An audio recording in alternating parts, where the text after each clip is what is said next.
എല്ലാവർക്കും സുഖാണെന്ന് വിശ്വസിക്കുന്നു. PM കിസാൻ സമ്മാൻ നിധിയുടെ തുക വിതരണം നടന്നു. നാളെ ഞായറാഴ്ച ആയിട്ടും റേഷൻ കടകൾ പല സ്ഥലങ്ങളിലും തുറന്ന് പ്രവർത്തിക്കും. അതുപോലെ തന്നെ ഒക്ടോബർ മാസം മുതൽ നിരവധി പേരുടെ 7 ലക്ഷത്തോളം ആളുകളുടെ പെൻഷൻ മുടങ്ങും. ഇത് ഉൾപ്പെടെയുള്ള അറിയിപ്പുകളുണ്ട്. ഡെയിലി അപ്ഡേറ്റിലേക്ക് എല്ലാവർക്കും സ്വാഗതം. നാളെ ഒക്ടോബർ 6-ാം തീയതിയും തുറന്നുള്ള ദിവസങ്ങളിലും നിങ്ങൾ ശ്രദ്ധിക്കേണ്ട വളരെ പ്രധാനപ്പെട്ട കാര്യങ്ങളാണ് ഈ ഒരു വീഡിയോയിൽ വ്യക്തമാക്കുന്നത്. വീഡിയോയുടെ വിശദാംശങ്ങളിലേക്ക് കിടക്കുന്നതിന് മുമ്പ് കൂടുതൽ ആളുകളിലേക്ക് ഇൻഫർമേഷൻ എത്താൻ ഷെയർ ചെയ്യുക, ലൈക്ക് ചെയ്യുക. ഫേസ്ബുക്കിലൂടെ കാണുന്ന ആളുകൾ ഫോളോ ചെയ്യുക. വീഡിയോയുടെ വിശദമായ വിവരങ്ങളിലേക്ക് വരാം. സംസ്ഥാനത്ത് റേഷൻ കാർഡ് EKYC മസ്റ്ററിംഗ് നടന്നുകൊണ്ടിരിക്കുകയാണ്. ഇതിന്റെ പശ്ചാത്തലത്തിൽ സംസ്ഥാനത്ത് നാളെ ഞായറാഴ്ചയായും വിവിധ സ്ഥലങ്ങളിൽ റേഷൻ കടകൾ തുറന്ന് പ്രവർത്തിക്കും എന്ന് അറിയിച്ചിട്ടുണ്ട്. പെരിന്തൽമണ്ണ താലൂക്കിൽ നിന്നുള്ള താലൂക്ക് സപ്ലൈ ഓഫീസറുടെ അറിയിപ്പാണ് എൻ്റെ അടുത്ത് കിട്ടിയിട്ടുള്ളത്. മറ്റു താലൂക്കുകളിലും ഇത്തരത്തിൽ ഉണ്ടാകും എന്നാണ് നമ്മൾ പ്രതീക്ഷിക്കുന്നത്. കേരളത്തിൽ മൊത്തത്തിൽ ഇങ്ങനൊരു പ്രവർത്തനം ഉണ്ടോ എന്നറിയില്ല. അതുകൊണ്ട് തന്നെ നിങ്ങളുടെ സ്ഥലങ്ങളിൽ തുറന്ന് പ്രവർത്തിച്ച് മസ്റ്ററിംഗ് നടക്കുന്നുണ്ടോ എന്ന് പരിശോധിച്ചതിന് ശേഷം, വിളിച്ചന്വേഷിച്ചതിന് ശേഷം നാളെ ഞായറാഴ്ച റേഷൻ കടയിൽ പോയിട്ട് മസ്റ്ററിംഗ് പൂർത്തീകരിക്കേണ്ടതാണ് എന്ന് പ്രധാനമായിട്ട് ഓർമ്മിപ്പിക്കുകയാണ്. ഇപ്പോൾ മലപ്പുറം, പാലക്കാട്, കോഴിക്കോട്, കണ്ണൂർ, വയനാട്, കാസർഗോഡ് എന്നീ ജില്ലകളിലാണ് മസ്റ്ററിംഗ് നടക്കുന്നത് എങ്കിലും മറ്റു ജില്ലകളിലും, അതായത് മുമ്പ് പൂർത്തീകരിച്ചിട്ടുള്ള ജില്ലകളിലും 1-ാം തീയതി വരെ ആയിരുന്നു ആ ജില്ലകളിലെല്ലാം മസ്റ്ററിംഗ് പറഞ്ഞിരുന്നത്. ആ ജില്ലക്കാർക്കും 8-ാം തീയതി വരെ മസ്റ്ററിംഗ് പൂർത്തീകരിക്കാനുള്ള അവസരം നൽകിയിട്ടുണ്ട്. എന്തെങ്കിലും കാരണവശാൽ ആ ഒരു സമയത്ത് മസ്റ്ററിംഗ് പൂർത്തീകരിക്കാത്തവരുണ്ട് എങ്കിൽ അവരെല്ലാം റേഷൻ കടയിലെത്തി മസ്റ്ററിംഗ് പൂർത്തീകരിക്കണം. മസ്റ്ററിംഗ് പൂർത്തീകരിക്കേണ്ടവർ ശ്രദ്ധിക്കേണ്ടത്, നീല വെള്ള റേഷൻ കാർഡുള്ളവരൊന്നും മസ്റ്ററിംഗിന് വേണ്ടി പോവേണ്ട. അതിപ്പോഴും പല ആളുകളും സംശയം ചോദിക്കുന്നുണ്ട്. മഞ്ഞ, പിങ്ക് റേഷൻ കാർഡിലെ 5 വയസ്സിന് മുകളിലുള്ള അംഗങ്ങൾ മാത്രമാണ് മസ്റ്ററിംഗിന് വേണ്ടിയിട്ട് പോവേണ്ടത്. വിദേശത്തുള്ള ആളുകളുടേത് NRK സ്റ്റാറ്റസിലേക്ക് മാറ്റണം എന്നാണ് സിവിൽ സപ്ലൈസ് ഡിപ്പാർട്ട്മെന്റിന്റെ അറിയിപ്പ് വന്നിട്ടുള്ളത്. മരിച്ചവരെ ഉണ്ടെങ്കിൽ ഓൺലൈനായിട്ട് അക്ഷയ കേന്ദ്രങ്ങളിലൂടെയോ CSC കേന്ദ്രങ്ങളിലൂടെയോ അവരെ റേഷൻ കാർഡിൽ നിന്നും ഒഴിവാക്കണം എന്നും സപ്ലൈ ഓഫീസർമാരുടെ അറിയിപ്പ് എത്തിയിട്ടുണ്ട്. അതും പ്രധാനമായിട്ട് ഓർമ്മിപ്പിക്കുകയാണ്. മറ്റൊരു പ്രധാനപ്പെട്ട കാര്യം, സംസ്ഥാനത്ത് റേഷൻ വിതരണം ഇപ്പോൾ തുടങ്ങിയിട്ടുണ്ട്. നാളെ ഞായറാഴ്ച റേഷൻ കട തുറക്കുന്നത് വെറും മസ്റ്ററിംഗിന് വേണ്ടി മാത്രമാണ്. റേഷൻ വിതരണം ഇനി തിങ്കളാഴ്ച മുതലാണ് ആരംഭിക്കുക. ഓരോ റേഷൻ കാർഡിനും ലഭിക്കുന്ന വിഹിതങ്ങളെ കുറിച്ച് നമ്മൾ വ്യക്തമായിട്ട് നിങ്ങളെ അറിയിച്ചിരുന്നു. അപ്പോൾ നിങ്ങൾക്ക് അനുവദിച്ചിട്ടുള്ള എല്ലാ ഭക്ഷ്യ വിഹിതങ്ങളും പോയിട്ട് വാങ്ങണമെന്ന് ഉറപ്പിക്കുകയാണ്. അതോടൊപ്പം തന്നെ സപ്ലൈകോയിൽ സാധനങ്ങളുടെ വിതരണം, ഒക്ടോബർ മാസത്തെ സാധനങ്ങളുടെ വിതരണം തുടങ്ങിയിട്ടുണ്ട്. പക്ഷേ ഭൂരിഭാഗം സബ്സിഡി സാധനങ്ങളും സ്റ്റോക്കില്ല. ശബരി ഉൽപ്പന്നങ്ങളെല്ലാം ലഭിക്കുന്നുണ്ട്. ശബരിയുടെ KRISഉം പല സ്ഥലങ്ങളിലും ഉണ്ട്. എന്നാൽ പഞ്ചസാര ഉൾപ്പെടെയുള്ള സബ്സിഡി സാധനങ്ങൾ ഇല്ല എന്നുള്ളതാണ് ഭൂരിഭാഗം സ്ഥലങ്ങളിൽ നിന്നുള്ള വിവരങ്ങൾ ഉള്ളത്. അപ്പോൾ നിങ്ങളുടെ അടുത്താണെങ്കിൽ പോയിട്ട് വാങ്ങുന്നതായിരിക്കും നല്ലത്. കുറച്ച് ദൂരേക്കാണെങ്കിൽ ഇതിനു വേണ്ടിയിട്ട് പോകുന്നത് നഷ്ടമായിരിക്കും. അപ്പോൾ ആ കാര്യം കൂടി ഓർമ്മിപ്പിക്കുകയാണ്. മറ്റൊരു പ്രധാനപ്പെട്ട അറിയിപ്പ്, നമ്മുടെ രാജ്യത്ത് PM കിസാൻ സമ്മാൻ നിധിയുടെ തുക വിതരണം നടന്നു.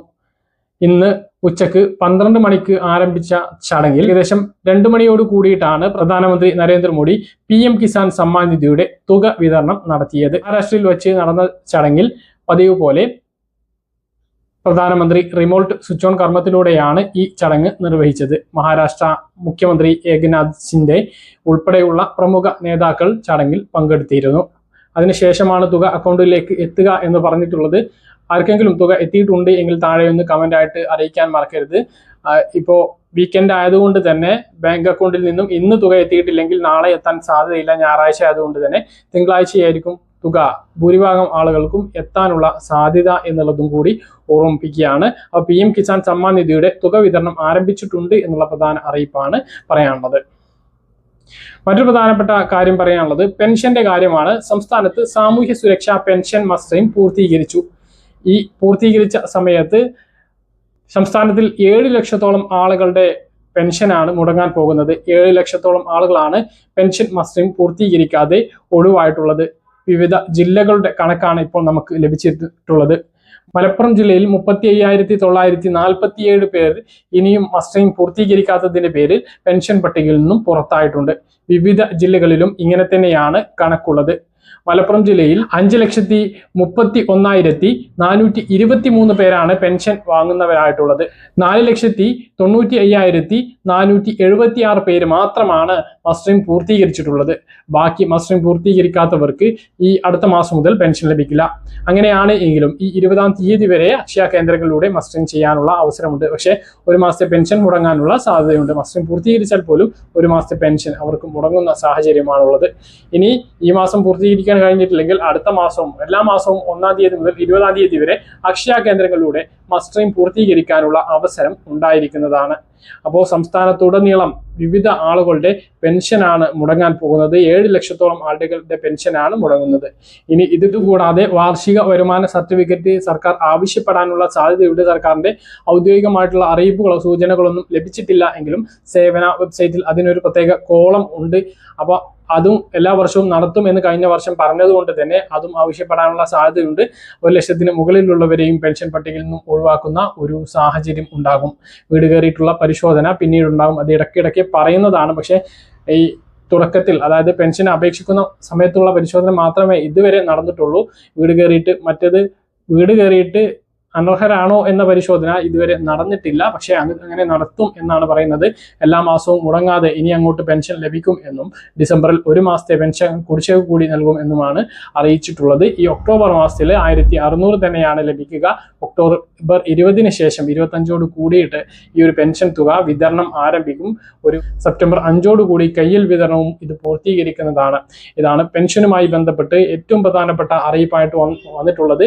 ഈ 20-ാം തീയതി വരെ കൂടി മസ്റ്ററിംഗ് ചെയ്യാനുള്ള അവസരമുണ്ട്. അതുകൊണ്ട് തന്നെ മസ്റ്ററിംഗ് ചെയ്തിട്ടില്ലെങ്കിൽ പെൻഷനില്ല. അത് എല്ലാവരും മനസ്സിലാക്കണം. അതുകൊണ്ട് തന്നെ മസ്റ്ററിംഗ് പൂർത്തീകരിക്കാൻ വേണ്ടി എല്ലാ ആളുകളും ശ്രദ്ധിക്കുക. ഇനി നിങ്ങൾ ശ്രദ്ധിക്കേണ്ട മറ്റ് അറിയിപ്പുകൾ നോക്കാം. ഇത്തവണത്തെ മണ്ഡല സീസണിൽ ശബരിമലയിൽ ഓൺലൈൻ ബുക്കിംഗ് മാത്രം. പരമാവധി ഒരു ദിവസം 80,000 പേർക്ക് മാത്രമേ ദർശന സൗകര്യം ഉണ്ടാവുകയുള്ളൂ. വളരെ പ്രധാനപ്പെട്ട അറിയിപ്പ്. ശിരൂർ മണ്ണിലിടിച്ചിൽ കൊല്ലപ്പെട്ട അർജുന്റെ കുടുംബത്തിന് നേരെയുണ്ടായ സൈബർ ആക്രമണ പരാതിയിൽ ലോറി ഉടമ മനാഫിനെ പ്രതിപട്ടികയിൽ നിന്നും ഒഴിവാക്കിയേക്കും. സൈബർ ആക്രമണം അന്വേഷിക്കണം എന്നായിരുന്നു അർജുന്റെ സഹോദരി അഞ്ജുവിന്റെ പരാതി. പ്രാഥമിക അന്വേഷണത്തിൽ മനാഫ് അപകീർത്തികമായി ഒന്നും ചെയ്തിട്ടില്ല എന്ന് കണ്ടെത്തിയ സാഹചര്യത്തിലാണ് തീരുമാനം. കഴിഞ്ഞ ദിവസം പരാതിയിൽ അർജുന്റെ സഹോദരിയുടെ മൊഴി പോലീസ് രേഖപ്പെടുത്തിയിരുന്നു. ലോറി ഉടമ മനാഫ് എന്ന പേരിലുള്ള മനാഫിന്റെ യൂട്യൂബ് ചാനലിലെ വീഡിയോകൾ പോലീസ് പരിശോധിച്ചു. ഈ വീഡിയോകളിൽ അർജുൻ എതിരായോ കുടുംബത്തിന് എതിരായോ അപകീർത്തിപ്പെടുത്തുന്ന രീതിയിലുള്ള ഒരു പരാമർശവും ഇല്ല എന്ന് പോലീസ് വ്യക്തമാക്കി. എന്നാൽ വിഷയത്തിൽ സൈബർ ആക്രമണം നടത്തി എന്ന് കണ്ടെത്തിയ മറ്റു ചില യൂട്യൂബർമാർക്കെതിരെ കേസെടുക്കാനും പോലീസ് തീരുമാനിച്ചിട്ടുണ്ട്. സംസ്ഥാനത്ത് വീണ്ടും മഴ സജീവമാകുകയാണ്. വരും ദിവസങ്ങളിൽ ശക്തമായ മഴ ലഭിക്കും എന്നാണ് കാലാവസ്ഥാ വകുപ്പിന്റെ മുന്നറിയിപ്പ്. കാലവർഷത്തിൽ നിന്നും തുലാവർഷത്തിലേക്കുള്ള മാറ്റമായതിനാൽ നിലവിൽ ഇടിമിന്നലോട് കൂടിയ ഒറ്റപ്പെട്ട മഴയ്ക്കാണ് സാധ്യത പ്രവചിച്ചിട്ടുള്ളത്. വരും ദിവസങ്ങളിൽ തെക്ക് കിഴക്കൻ അറബിക്കടലിൽ കേരള തീരത്തിന് സമീപം ചക്രവാത ചുഴി രൂപപ്പെടാനുള്ള സാധ്യതയുണ്ട്. ഇന്ന് 5-ാം തീയതിയും 8-ാം തീയതിയും 9-ാം തീയതിയും ഇടുക്കിയിൽ ഓറഞ്ച് അലർട്ട് പ്രഖ്യാപിച്ചിട്ടുണ്ട്. 9-ാം തീയതി പത്തനംതിട്ടയിലും ഓറഞ്ച് അലർട്ടാണ്. ഇന്ന് 5-ാം തീയതി പത്തനംതിട്ട, എറണാകുളം, പാലക്കാട്, മലപ്പുറം, കോഴിക്കോട്, വയനാട്, കണ്ണൂർ എന്നീ ജില്ലകളിൽ യെല്ലോ അലർട്ട് പ്രഖ്യാപിച്ചിട്ടുണ്ട്. നാളെ ഇടുക്കി, മലപ്പുറം, കോഴിക്കോട്, വയനാട്, കണ്ണൂർ, കാസർഗോഡ് എന്നീ ജില്ലകളിലും 7-ാം തീയതി ഇടുക്കി, പാലക്കാട്, മലപ്പുറം, കോഴിക്കോട്, വയനാട്, കണ്ണൂർ ജില്ലകളിലും യെല്ലോ അലർട്ട് പ്രഖ്യാപിച്ചിട്ടുണ്ട്. ഇന്ന് സ്വർണ്ണവിലയിൽ മാറ്റം ഉണ്ടായിട്ടില്ല. 1 പവൻ സ്വർണത്തിൻ്റെ വില 56,960 രൂപയും 1 ഗ്രാമിൻ്റെ വില 7,120 രൂപയുമാണ്. പറഞ്ഞ കാര്യങ്ങൾ കൃത്യമായിട്ട് മനസ്സിലാകാമെന്ന് കരുതുന്നു. ഇതുപോലെ ഇൻഫർമേഷൻ ലഭിക്കാൻ ചാനൽ സബ്സ്ക്രൈബ് ചെയ്യുക, ബെല്ലൈക്കൺ എനേബിൾ ചെയ്ത് വെക്കുക. മറ്റൊരു വീഡിയോയുമായി നമുക്ക് വീണ്ടും കാണാം. ദൂരെ ബൈ.